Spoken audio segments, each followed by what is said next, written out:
Langkah tersebut ditempuh karena penyaluran subsidi selama ini masih kerap salah sasaran dan dinikmati kelompok masyarakat mampu. Nantinya strategi subsidi akan didesain ulang agar bantuan negara benar-benar jatuh kepada kelompok rentan.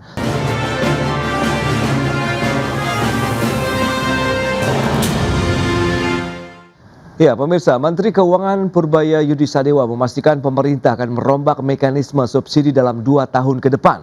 Langkah tersebut ditempuh karena penyaluran subsidi selama ini masih kerap salah sasaran dan dinikmati kelompok masyarakat mampu. Nantinya strategi subsidi akan didesain ulang agar bantuan negara benar-benar jatuh kepada kelompok rentan. Sementara desil ekonomi atas, terutama desil 8, 9, dan 10 akan dikurangi manfaat subsidinya secara signifikan. Ya, menurut Purbaya, pemerintah telah melakukan kajian menyeluruh tentang efektivitas subsidi. Dari kajian tersebut ditemukan sejumlah kendala, mulai dari perencanaan hingga penyaluran di lapangan. Salah satu masalah paling menonjol adalah subsidi yang seharusnya menopang kelompok miskin justru ikut dinikmati warga kaya. Purbaya mengakui perombakan subsidi membutuhkan kesiapan semua pemangku kepentingan. Kementerian Keuangan juga akan mendengarkan masukan dari BUMN di bawah Danantara karena keterlibatannya dalam rantai kebijakan subsidi. Masih ada orang yang relatif kaya atau berkaya biasanya mungkin yang masih mendapat subsidi, tapi ke depan akan kita lihat gimana perbaikannya. Kita simpulkan sih tadi dalam 2 tahun ke depan kita akan mendesain strategi subsidi sehingga sebelum tepat sasaran dan yang kaya sekali mungkin DC 8, 9, 10 subsidinya akan kurang signifikan. Kalau perlu uangnya kita balikin yang DC 1, 2 tidak mungkin miskin. Ya, pemirsa, untuk membahas tema kita kali ini, utak-atik subsidi energi jaga kesehatan anggaran negara. Kita sudah tersambung melalui Zoom bersama dengan Ibu Osyana Evalita Situmorang, Ekonom PT Bank Danamon Indonesia Tbk. Kemudian ada Bapak Satya Widyayuda, anggota Dewan Energi Nasional terpilih tahun 2026 hingga 2030. Langsung saja kita sapa ini. Halo, Pak Satya, apa kabar? Baik, Alhamdulillah sehat. Baik, terima kasih atas waktu yang ditempatkan. Bu Osyana, apa kabar? Ya, baik Mas Ras. Baik, terima kasih juga atas waktu yang disempatkan. Ini menarik kalau kita bicara mengenai penyaluran subsidi ya, yang memang ya banyak juga pihak sudah menilai yang tidak tepat sasaran. Nah, dari kacamata dari Pak Satya yang menjadi anggota dan terpilih 2026-2030, seperti apa sih pola mekanismenya kalau kita review selama ini Pak Satya, silakan. Iya. Sebetulnya masalah subsidi energi ini sudah problem yang cukup lama ya. Oke. Jadi pada waktu saya di DPR juga pembahasan berkutat kepada subsidi yang tidak tepat sasaran. Tapi mesti diingat bahwa kita itu belum memberikan subsidi langsung kepada masyarakat, tetapi kita kepada komoditas. Jadi pola daripada subsidinya itu hingga sampai hari ini. Jadi saya tadi mendengar yang disampaikan oleh Pak Purbaya itu cita-cita lama itu. Jadi kalau bisa terjadi akan luar biasa. Memang permasalahannya itu di data. Ya, pada waktu itu kita mencoba menggunakan data yang diberikan untuk pelanggan listrik. Ya, karena mereka lebih mudah pendataannya. Tetapi untuk BBM dan LPG tidak semudah listrik. Maka hari ini ada kabar gembira karena sudah ada satu data yang disebut dengan DTE-SEN, yaitu data tunggal sosial dan ekonomi nasional. Itu gabungan dari beberapa kementerian ya di bawah Pak Pratik dan juga beberapa kementerian, otomatis di sini ada Kementerian Sosial. Ya, karena penerima subsidi ini macam-macam, Mas Pras. Jadi tidak subsidi energi, tapi juga ada subsidi pupuk, ya, ada bentuk subsidi yang lainnya. Nah, ini apabila kita mempunyai data yang bagus, lantas keberanian pemerintah dalam hal ini seperti yang diucapkan oleh Menteri Keuangan tadi, mengubah polanya dari subsidi komoditas menjadi subsidi orang, ya, itu maka akan lebih tepat sasaran dan bagus, ya. Kalau saya ingin memperjelas lagi bahwa kita sekarang punya kebijakan energi nasional, jadi kita punya PP yang baru, itu PP 40 tahun 2025. Itu kalau kita lihat di pasal 2 menyebutkan bahwa kalau dalam sektor energi, ya, bahwa kebijakan energi nasional itu harus berdasarkan pada prinsip keadilan, berkelanjutan, efisien, dan produktivitas. Berarti apa? Kalau kita berbicara keadilan, ya memang yang berhak lah yang layak Iya. disubsidi. Karena sebetulnya peningkatan daya beli daripada masyarakat yang kita anggap rentan itu dibantu oleh negara. Di sini negara hadir. Jadi sebetulnya Oke. ujungnya kembali lagi kepada keadilan Baik, baik. ya kepada masyarakat. Oke, itu dia. Intinya keadilan, kemudian pola subsidinya bukan subsidi langsung, lebih kepada subsidi komoditas. Nah, dari ekonom sendiri melihat bagaimana dengan pola penyaluran kredit begitu. Karena kita tahu ini kan anggaran negara juga yang digunakan begitu oleh pemerintah. Bu Osyana, terkait dengan subsidi. Silakan. Iya, Mas Pras, penyaluran subsidi ya kalau kita mention ya terkait dengan subsidi energi ini. Nah, jadi kalau kita lihat memang tadi juga setuju dengan apa yang sudah disampaikan oleh Pak Satya ya untuk lebih meningkatkan dari asas berkeadilannya, dan kita juga setuju dengan apa yang disampaikan oleh Pak Menkyu, Pak Purbaya ya untuk melakukan reform atau perubahan dari mekanisme pemberian subsidi energi gitu. Nah, jadi kalau kita lihat memang Indonesia ini tuh sudah sewajarnya, sudah sepantasnya untuk melakukan perubahan dari mekanisme subsidi energi. Yang pertama, kalau kita flashback ke posisi di 2022, di mana itu after COVID dan juga ada disrupsi supply chain di global, di mana ada konflik Rusia-Ukraine, itu kan harga energi, khususnya minyak mentah di global itu kan sampai hampir di 120 US dollar per barel gitu. Di tengah itu juga kondisinya saat itu rupiah juga terdepresiasi. Jadi mau nggak mau tuh potensi dari subsidi kompensasi untuk BBM dan juga energi yang harus dibayarkan dari APBN itu kan mencapai 550 triliun atau sekitar 2,8% tuh GDP pada saat itu. Itu suatu jumlah yang sangat besar. Oke. Bisa dibayar, dan kita lihat berangkat dari kondisi 2022 hingga ke 2324 itu kan sekarang udah turun ya, mungkin hanya di sekitar 170 hingga 180 triliun untuk kompensasi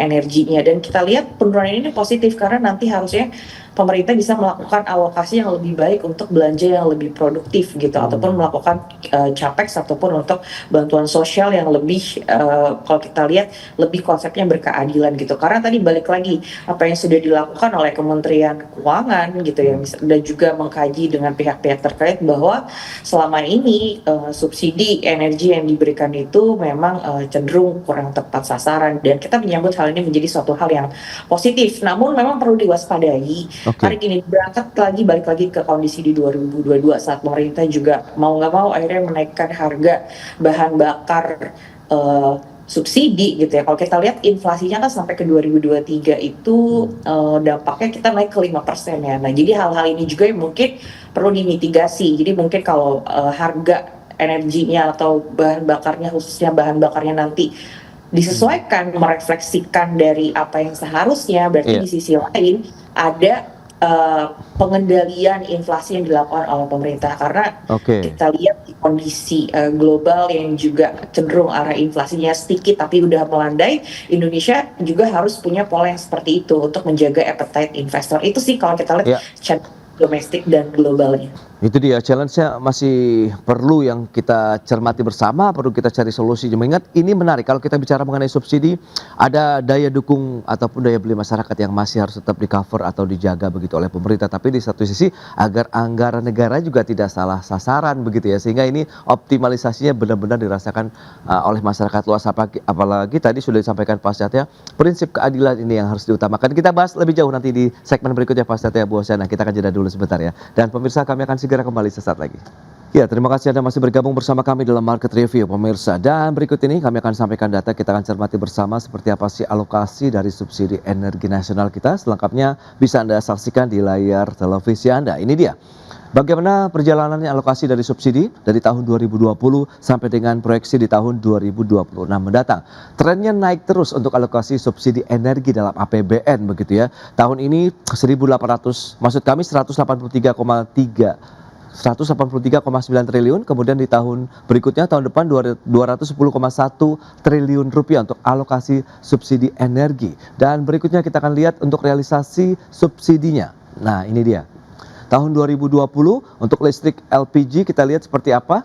masih lebih tinggi listrik, kemudian di tahun 2021 LPG lebih tinggi sama dengan tahun 2022, 2023, 2024 begitu untuk subsidi LPG lebih tinggi, kemudian di tahun 2025 ini targetnya untuk yang listrik lebih tinggi dibandingkan dengan yang LPG. Itu untuk realisasi subsidi ya, beberapa data sudah kita sampaikan, nanti kita akan bahas kembali tentunya bersama dengan Ibu Osana Evalita Situmorang, kemudian Bapak Satya Widya Yuda.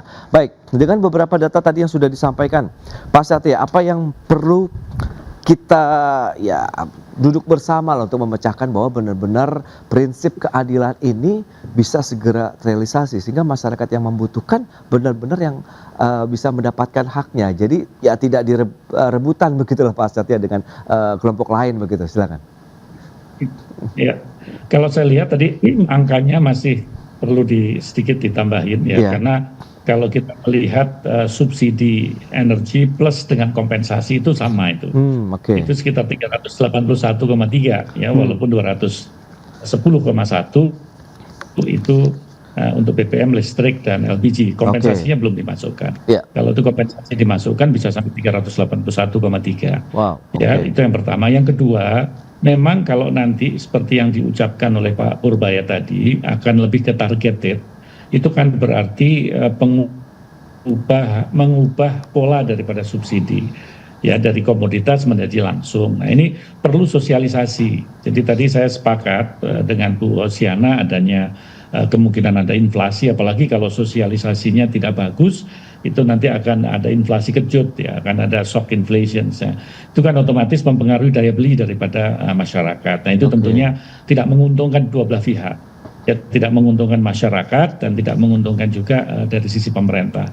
Maka sosialisasi menjadi faktor yang penting ya, karena data terpadu tadi, data terpadu sosial dan ekonomi nasional itu perlu disosialisasikan betul, karena siapa sih sebetulnya yang paling berhak untuk mendapatkan, sampai seberapa daya beli mereka dikatakan sebagai kategori kelompok yang rentan ya, atau kelompok kan ada miskin, ada sangat miskin, atau mendekati miskin, misalkan seperti itu. Nah, itu kan perlu ada satu sosialisasi, karena kalau tidak nanti di akar rumput juga akan timbul masalah, karena mereka akan bilang loh, kenapa tetangga saya dikategorikan yang bisa mendapatkan subsidi sementara saya tidak. Nah, ini kan menurut saya menjadi PR ke depan supaya tujuan baik keadilan ini tercapai. Ya, kalau sekarang kan karena diberikan kepada komoditas, ya sudah, sementara pemakai daripada BBM-nya, misalkan kalau kita berbicara dari sisi BBM masih belum dibatasi secara ketat ya, karena legal umbrella-nya masih belum ada. Nah, sehingga kalau itu dibatasi ketat sekali akan timbul konflik sosial sendiri. Nah, walaupun Pertamina beberapa waktu lalu mencoba kan dengan My Pertamina, dengan kartu dan lain sebagainya ya waktu itu. Itu kan maksudnya untuk mengingatkan gitu. Oke, ini memang semua orang bisa menggunakan komoditas ini. Tapi Ganda yang kita anggap orang yang mampu jangan beli jangan beli Pertalite lah, harus beli Pertamax misalkan, atau dibatasi juga penggunanya beberapa kali dia boleh mengisi ya, jatah daripada satu orang. Itu kan cara-cara yang menurut saya masih pada komoditas ya, subsidi komoditi. Tapi kalau nanti ya komoditasnya kita bikin terbuka ya, jadi mendekati harga pasar. Jadi saya ingatkan waktu saya pimpinan Komisi 7 dulu, saya mengatakan bahwa tidak bisa full harga market price karena pasal 33, tapi mendekati boleh ya, dan dibentang sampai kurun waktu tertentu 3 bulan atau 6 bulan gitu ya, pada harga yang boleh dikata mendekati harga pasar, misalkan seperti itu, karena itu ranah DPR nanti yang akan memutuskan bersama dengan pemerintah. Tetapi intinya apabila itu dibuka ya, sehingga masyarakat kan butuh kepastian juga, karena Undang-Undang Dasar kita kan tidak mengizinkan untuk fully market economy. Walaupun di beberapa komoditas seperti Pertamax, Dex dan lain sebagainya itu mereka sudah sangat mendekati harga pasar, walaupun marginnya masih ditentukan oleh pemerintah. Nah, ini hal-hal yang menurut saya yakin ya, dengan kepemimpinan Bapak Presiden Pak Prabowo Subianto dan Menteri SDM-nya Pak Bahlil Lahadalia, Pak Purbaya selaku Menteri Keuangan, saya yakin sekali pasti akan mencoba menemukan solusi yang bagus ya, sehingga masyarakat yang layak disubsidi tidak tidak terkorbankan, Iya, tidak iya. dikorbankan. Nah, itu yang menurut saya amanah daripada PP 40 di tahun 2025 yang baru disahkan, Iya. ya, di mana Bapak Presiden itu disahkan melalui mekanisme DPR waktu itu.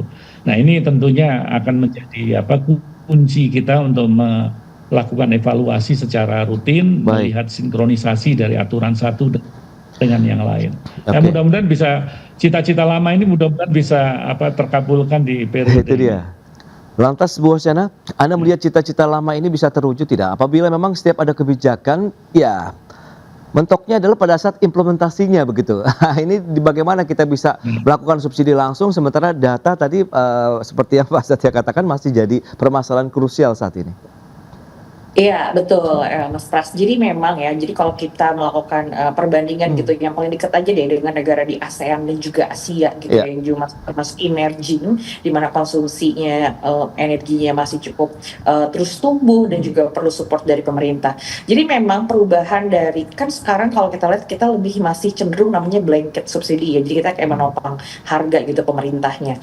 Nah, sementara kalau kita lihat negara-negara peers kita di ASEAN ya, misalnya katakan seperti Malaysia, ini juga udah mulai beralih gitu melakukan cara penyesuaian harga dan juga ke targeting dari siapa yang bisa menerima subsidi. Begitu juga kalau kita lihat dengan Filipina dan juga India gitu ya. Nah, yang mereka lakukan yang pertama adalah melakukan mekanismenya tadi nggak hanya blanket, di mana harga price-nya ini, harga energinya ini sudah semakin mendekati dari refleksi harga pasar, dan juga kalau kita lihat memberikan bantuan seperti voucher atau subsidi gitu untuk masyarakat yang memang layak mendapatkan, misalnya seperti petani kecil ataupun driver gitu ya, terlepas dari tadi adanya kelompok masyarakat yang kelas menengah atas ataupun potensi leakage kalau misalnya ada yang menyelundupkan misalnya gitu ya, kalau kita lihat dari bahan bakar ataupun juga energi.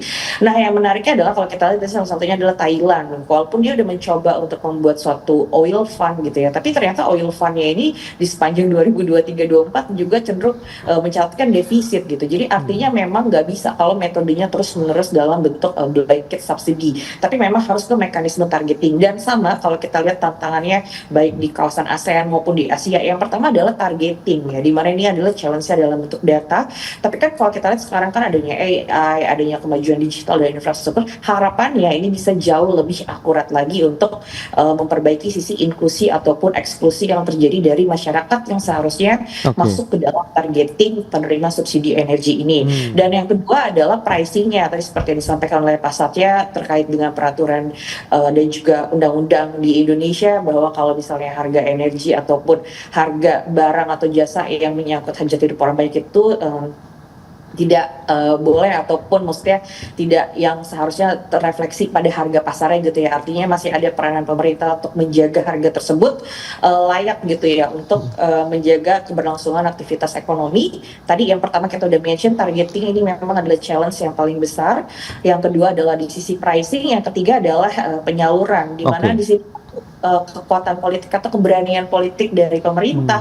Karena kalau kita lihat kan yang namanya subsidi ataupun yang tadi menyangkut hajat hidup orang banyak, ini rawan kan untuk disalahgunakan dalam sisi penyalurannya gitu. Jadi tadi targeting, pricing, dan juga adalah penyaluran atau enforcement yang kalau kita lihat ini yang menjadi challenge ke depannya. Tapi mau nggak mau hal ini tuh harus sudah mulai untuk beranjak gitu dari pola-pola yang lama, untuk tadi selain lebih berkeadilan, sebenarnya kalau kita lihat adalah untuk membentuk ekonomi dan APBN yang lebih produktif lagi sih ke depan. Oke, itu dia. Bagaimana kita bisa meramu antara beberapa tadi targeting, kemudian pricing, penyalurannya bisa sesuai dengan dalam artian visi misi supaya tepat sasaran. Kita bahas nanti di segmen berikutnya. Kita akan jeda kembali sebentar Pak Satya dan juga Bu Hosiana, dan pemirsa, kami akan segera kembali usai pariwara berikut ini. Ya, Anda masih menyaksikan Market Review. Pemirsa, kita lanjutkan kembali perbincangan bersama dengan Ibu Hosiana Evelita Situmorang, Ekonom PT Bank Danamon Indonesia Tbk, kemudian Bapak Satya Widya Yuda, anggota Dewan Energi Nasional terpilih 2026-2030. Nah, upaya-upaya untuk bisa meramu begitu dirijennya siapa, kemudian harmonisasi seperti apa yang perlu dilakukan dari Dan sendiri Pak Satya yang cukup berpengalaman begitu kalau kita cermati di sektor energi, bottleneckingnya di mana, kemudian solusi yang mungkin bisa kita cari begitu di bagian yang mana juga nih Pak Satya?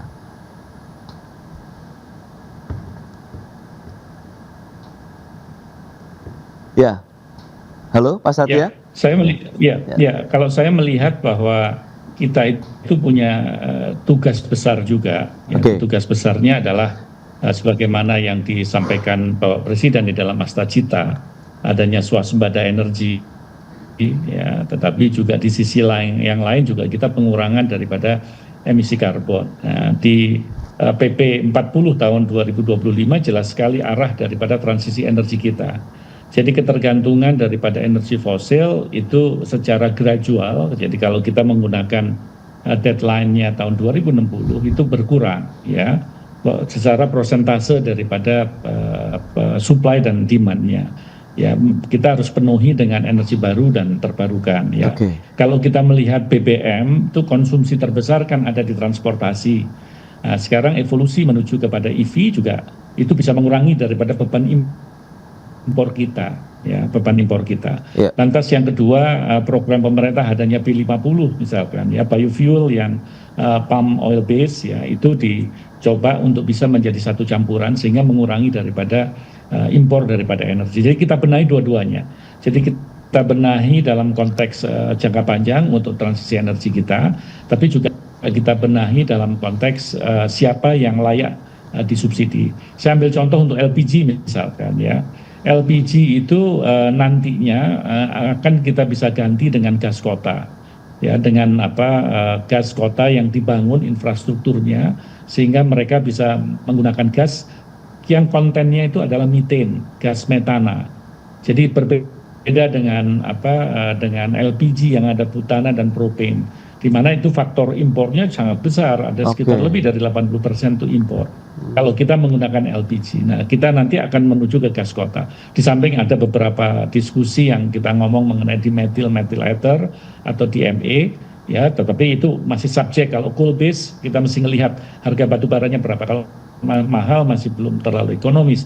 Tetapi ini semuanya, ya, perjalanan ini semuanya juga di dalam konteks pemenuhan daripada pengurangan emisi karbon kita ke depan. Nah, jadi nanti fosil yang membebani, ya, karena kita majority adalah impor, Bapak Presiden menginginkan itu swasembada, ya, dengan agriculture base gitu, ya, yang kita bisa dianggap ataupun kita mempunyai perencanaan yang baik, ya, untuk supaya energi yang dihasilkan dari agriculture itu bisa memenuhi kebutuhan domestik ke depannya. Nah, ini semuanya tentunya menjadi satu langkah yang harus dikerjakan secara bersama-sama dan sifatnya adalah lintas sektor. Jadi seperti diketahui, ya, di Dewan Energi Nasional itu kan anggotanya ada 7 menteri, ya, dan ada 8 daripada pemangku kepentingan. Nah, 7 menteri itu ada menteri keuangan, ada menteri pertanian, ada menteri SDM sebagai kepala harian atau, ya, itu ketua harian, itu tentunya menjadi dirijen daripada kebijakan yang menyangkut masalah energi. Jadi forumnya ada dan kita berharap ada kerjasama lintas sektor. Karena kalau kita berbicara subsidi tidak bisa terus hanya Kementerian SDM saja, tidak bisa. Maka Pak Purbaya mempunyai peran yang sangat sentral, ya, dan juga kementerian yang lain seperti perindustrian, perhubungan, karena mereka sebagai kementerian yang lebih kepada bagaimana memanage dari sisi konsumsinya. Industri membutuhkan energi, ya kan, transportasi membutuhkan energi. Nah, Kementerian SDM mungkin lebih heavy kepada bagaimana penyediaannya. Maka kenapa kita mencoba untuk lifting minyak kita juga ditingkatkan, gitu kan, lagi-lagi kita untuk mencoba supaya impor ini tidak terlalu besar. Jadi kalau impor BBM bisa kita kurangin, ya, lantas gas dalam kota, ya, atau gas kota itu bisa kita tingkatkan karena itu menggunakan gas yang kita produksi sendiri, tidak impor. Saya pikir itu menjadi ide besar untuk pengurangan daripada beban subsidi dan fiskalnya pasti akan jauh lebih sehat, ya. Dan tetapi tetap aja kita juga berpikir kita semua adalah bertransisi, energi kita bertransisi. Kita tidak phasing out fosil, ya, tetapi kita phase down fosil. Karena kita kembali lagi di dalam kebijakan energi nasional itu disebutkan bahwa energy security itu is important. Jadi energy security elemen-elemennya salah satunya adalah ketersediaan supply di samping affordability daripada masyarakat. Jadi Baik. mudah-mudahan ini bisa menata ke depan. Oke, Pak Satya dan Bu Osyana, lantas bagaimana kalau misalnya tadi Pak Purbaya ada tenggat waktu sekitar 6 bulan lah kalau kita bicara untuk bisa meramu subsidi yang tepat begitu. Menurut Anda apa yang harus segera dilakukan begitu dari sisi kebijakan, kemudian tadi juga lintas kementerian yang harus terlibat, apakah cukup waktu yang tersedia atau bagaimana? Iya, memang terlepas dari target dari transisi selama 6 bulan ini cukup atau enggak, cuma ya memang kalau kita lihat dengan pemerintah yang sudah sadar gitu ya dari mekanisme yang harus diperbaiki, ini adalah suatu langkah yang perlu diapresiasi dan juga didukung ya, karena tadi seperti disampaikan oleh Pak Satya juga apa yang menjadi harapan dari pemerintah maupun juga dari harapan dari apa yang digaungkan di Asta Cita gitu ya, kalau kita lihat kan pemerataan ekonomi dan juga ketahanan di domestik sendiri. Jadi memang yang pertama tadi udah di-mention kalau misalnya ada targeted, kemudian pricing dan juga penyaluran, dan menurut saya kalau dengan targeted yang sudah diperbaiki, ini juga akan mendukung dari tadi arah untuk melakukan transisi energi secara gradual gitu ya. Karena tadi pemerintah udah bisa lebih terarah untuk tahu bagaimana sebenarnya kondisi kebutuhan energi di domestik dan juga lapisan layer-layer dari profile konsumennya di domestik ya, karena kalau kita lihat terlepas dari subsidi yang tidak tepat sasaran, begitu juga ada potensi penyelundupan bahan bakar juga kalau kita lihat misalnya keluar daerah atau keluar dari Indonesia. Ini kalau kita lihat dengan targeted yang lebih baik, jadi dan juga pricing yang lebih baik, ini harapannya tuh bisa mengurangi insentif adanya penyelewengan dari penyaluran BBM, maupun juga energi secara keseluruhan. Dan kita lihat ini apakah 6 bulan ini cukup ya, terlepas tadi balik lagi cukup atau nggak cukup, sebenarnya ini adalah satu langkah yang perlu kita dukung. Itu sih Mas Pras. Baik, tapi kalau kita lihat dengan beberapa data yang tadi sudah disampaikan supaya tidak ada kebocoran lagi subsidi begitu Bu Osyana, kemudian bagaimana APBN-nya tetap sehat ini, kira-kira kita perlu melakukan upaya apa sih sehingga seimbang tadi, di satu sisi masyarakat yang bisa mendapatkan haknya tapi APBN kita juga tetap sehat begitu Bu Osyana? Ya, saya rasa ini dimulai dari kita punya institusi pemerintah yang maksudnya punya kapasitas yang cukup dan juga tersebar di daerah. Bisa aja kolaborasi antara Badan Pusat Statistik dengan Bank Indonesia, karena Bank Indonesia punya banyak perwakilan juga di daerah untuk memantau inflasi. Begitu juga untuk kalau kita lihat dari Kementerian Sosial, dan juga kalau kita lihat tadi seperti di-mention oleh Pak Satya, Dewan Energi Nasional itu beranggotakan ada 7 orang menteri juga di dalamnya. Dan kalau kita lihat ya tadi koordinasi yang mulai dari bottom up gitu ya, untuk memperbaiki targeting yang lebih akurasi lagi sih, itu sih Mas Ras. Baik, nah kalau melihat dengan beberapa informasi yang tadi sudah sampaikan, nampaknya PR-nya masih tetap ada, tantangannya juga tetap terbuka begitu, sehingga kita memang perlu integrasi yang kuat, saling bergandengan tangan begitu ya, sehingga subsidi ini benar-benar bisa tepat sasaran, datanya juga harus diperkuat, kemudian yang paling utama adalah implementasinya di lapangan begitu, baik yang sisi mungkin kebijakan secara langsung ataupun yang komoditas yang saat ini diterapkan seperti yang sudah disampaikan oleh Pak Satya. Baik, terima kasih banyak atas informasi, update dan juga insight yang sudah diberikan kepada pemirsa pada hari ini Pak Satya, Bu Osyana, terima kasih. Selamat melanjutkan aktivitas Anda kembali, salam sehat Pak. Sampai berjumpa kembali. Terima kasih Bu Osyana. Thank you.